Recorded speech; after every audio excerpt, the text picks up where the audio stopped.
actor Dorien Wilson here. How are you feeling? I'm tired, y'all. I'm gonna act like I'm not though, but lots of energy. But I'm like, where is he tired? Hey, yeah, it's all an act, and I'm not getting paid. Listen, See that? make that happen. All right, no, you make that happen. Yes. Let's do this. All right, so you're here in Atlanta. Yes. Thank you for coming down. I know you had to get on a red eye to Yes. get here and everything. Yes. That explains the exhaustion. It's all good. But you're here doing what you love. So tell us what you're doing while you're in Atlanta. Well, I'm just telling everybody about my new show. It's not new, actually. We just premiered our fourth season. Fourth season, right. So blessed. Last Monday, July the 2nd.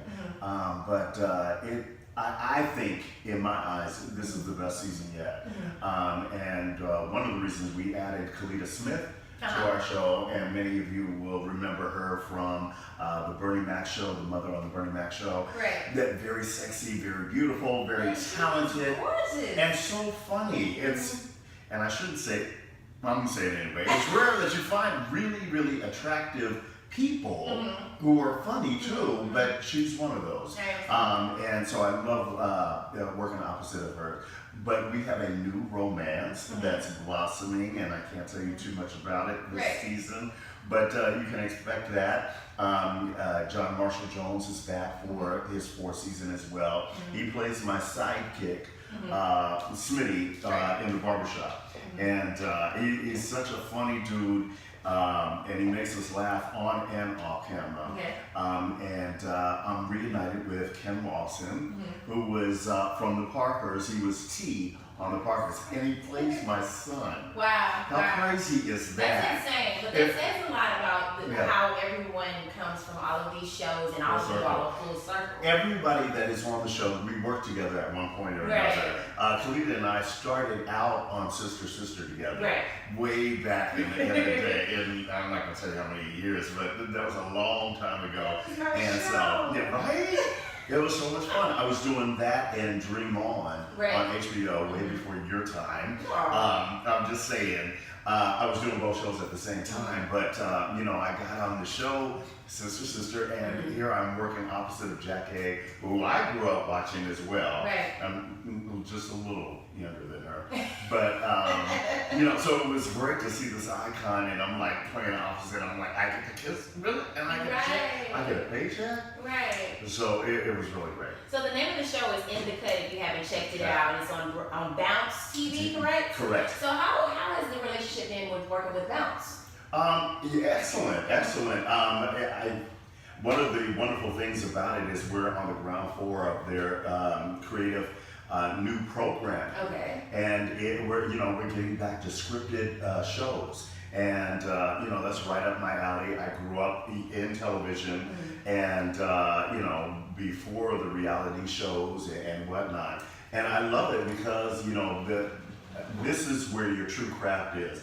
The people that have done these shows, like Living Single, and Moesha, all these shows, the actors have been trained, and we're in Hollywood now, and this is what we do. So there's room, is what you're saying, still for scripted shows, because most people have considered it a lost art with reality TV. I totally think that it's coming back around, and the more we write, direct, and produce our own stuff, the better it's going to be. Now, the reality shows and stars, celebrities, they have their own right. They're celebrities in their own right, but a lot of them haven't had training such as acting to really have the acting chops to play opposite of people who have been in the trenches for many years.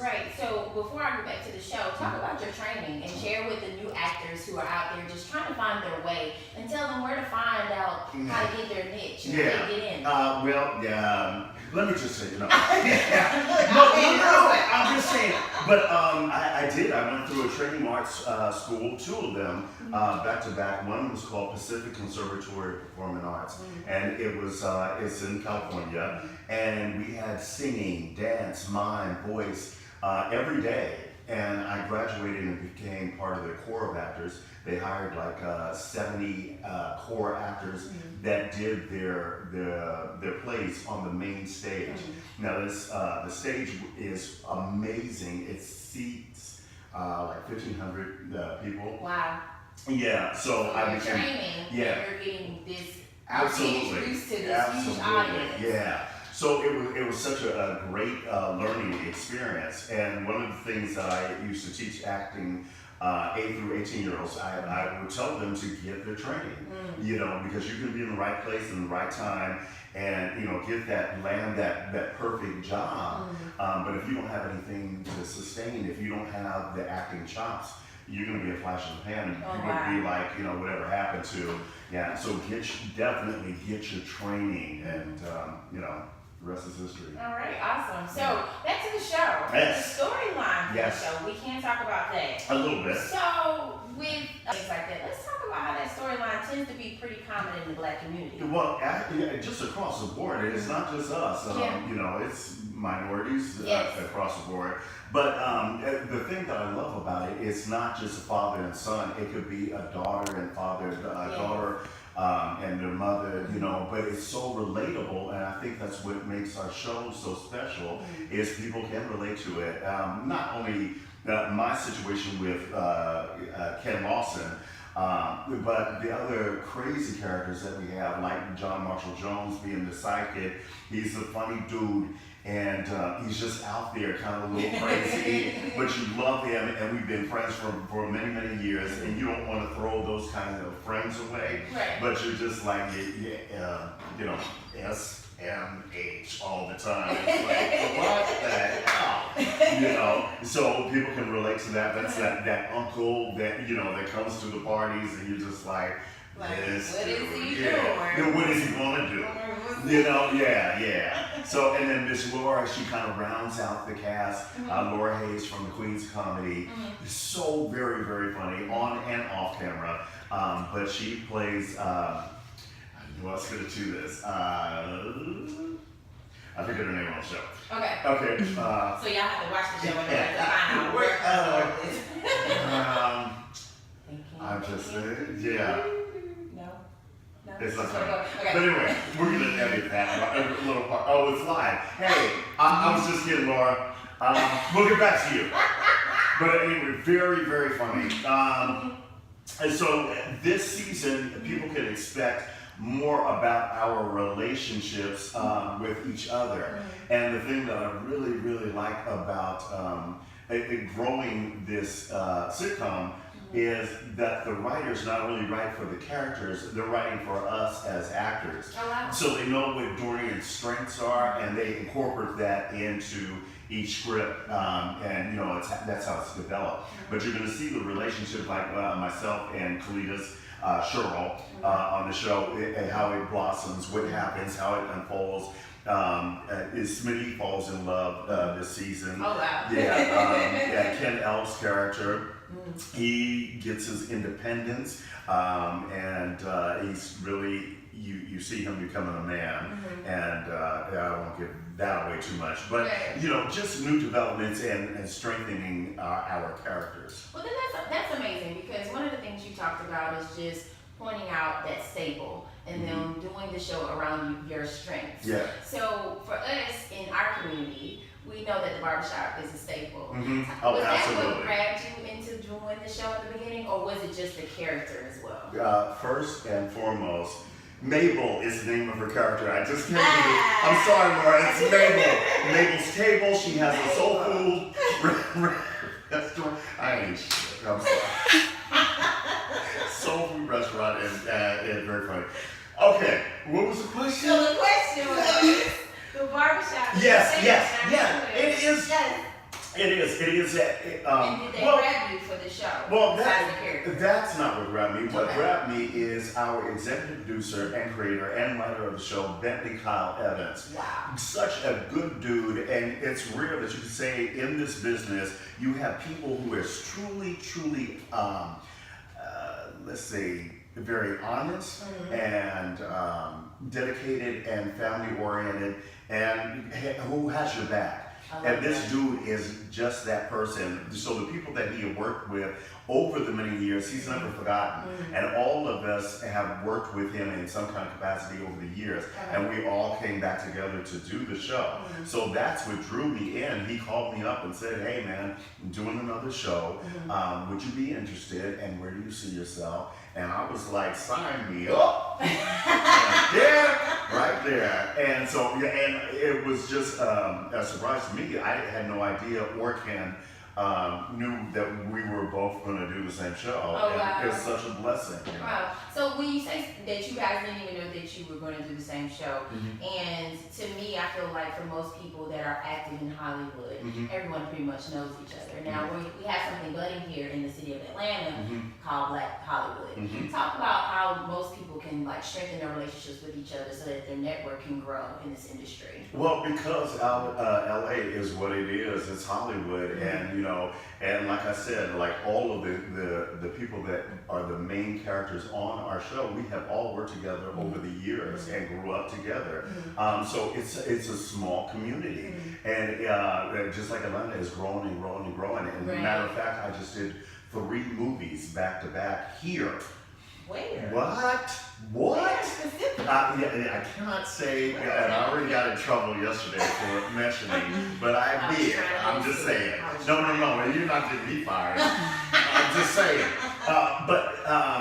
What I'm so excited about is you get to see a different side of Dorien. It's a total different departure from Professor Oglevee. I get to be dramatic and shed some tears and really do some emoting. You know, and I'm classically trained. I grew up in the theater, and so I did all of Shakespeare, slow dance on the killing ground, really gripping and dramatic stuff. But when I moved to LA, I was right away pigeonholed into comedy. And I know how to do both, but I'm going where the paycheck is. I'm not mad. So but this gets me. You get to see a different side of me. So really excited about that, and all of them will hopefully come out in the new year. Right, so you have new projects, and then the thing that you just pointed out that I love that you brought up, you're classically trained. So a lot of people that are finding newfound fame or their voice, it's because of social media. So how can actors still be classically trained and still find that way to kind of blend the two? One of the ways that I did my training is through plays, and there's no better training ground than doing a show a day or what have you, because you're constantly doing it. You're growing, you're learning your craft. In the theater, there's nothing like that live reaction from the audience that you get, that interaction and whatnot, and anything can go wrong. So like the doorbell's supposed to ring and somebody, it doesn't ring, and you're like, I think I hear somebody at the door. You're not going to be quick on your feet. It's all of that. You can't do that on YouTube. But I will say this: the wonderful thing about the Parkers is we had a live audience, so it was like doing theater, and so we rehearsed 3 days. We would pre-tape some stuff, and on that 4th day, which was a Thursday, the audience would come in, and it was like doing a play. And so what we did was we presented each scene to the audience. You got that live response, and so it was really cool. So we were stuff that we did not necessarily know that was the page from the reaction from the audience. Oh wow! Wow. Well, that's I missed that. Right. Well, but I can understand the difference in the two. Well, the difference being we shoot 13 episodes in 11 days. What? 13 episodes. And I keep saying this. It's crazy. It's a show and a half a day is what it boils down to. And I keep saying this. Be careful what you wish for. I am the lead of a show. This is my 7th show, and I've always been 2nd or 3rd banana or whatever, character-wise. And I wouldn't say I'm carrying the show, but I do 14 to 17 scenes a day. Woo! Jeez. After that 11th day, you're done. I'll stick a fork in it. You're done. So what do you do after the 11th day? How do you take a break? How do you wind down from everything? Drink heavily. No, I'm just make kidding. Sure No. Over 21. No. Actually, so what do you do for you? I breathe. I go on vacation. I hang out with my family. I, do the stuff that I love, which is cooking. Take hikes. I can throw down. Yeah. Let you know. And I'm not just a cook. I am a chef. Oh. You hear me? A chef. A chef. And I truly believe that if I was not acting, that's what I would do. Oh, wow. I really enjoy it, and I'm good at it. Yeah. That relaxes me, and I have time to do it. I don't really have to think about it. So but I'm always on to the next project. It's pre-production for something, or and that's what I'm doing. I'm directing more. I'm writing more. They just made me co-executive producer of In the Cut. Oh, wow. So I'm doing that. I'm EPing a movie that I'm getting ready to do with myself and Winnie Raquel Robinson. Awesome. So dope. That's my best friend. And so, I'm doing all these things to stay relevant and stay in the game and changing up things and growing. And I love how you're saying you're stepping into the director's chair, you're stepping into the producer's chair. Definitely. Being beyond relevancy, what else are you looking for in your legacy? Well, it's just growing, and like I said, I don't have to be that superstar or whatever. As long as I'm working and I'm doing this and I have longevity, I'm good. Well, you're still here after being Professor Oglevee. This is good. And I will forever be Professor Oglevee as long as I have another job keeping it going. Right. Well, thank you so much. I appreciate you joining us on the Atlanta Voice Live, and shout out to everyone that checked in today. Appreciate you. Thank you. Pause.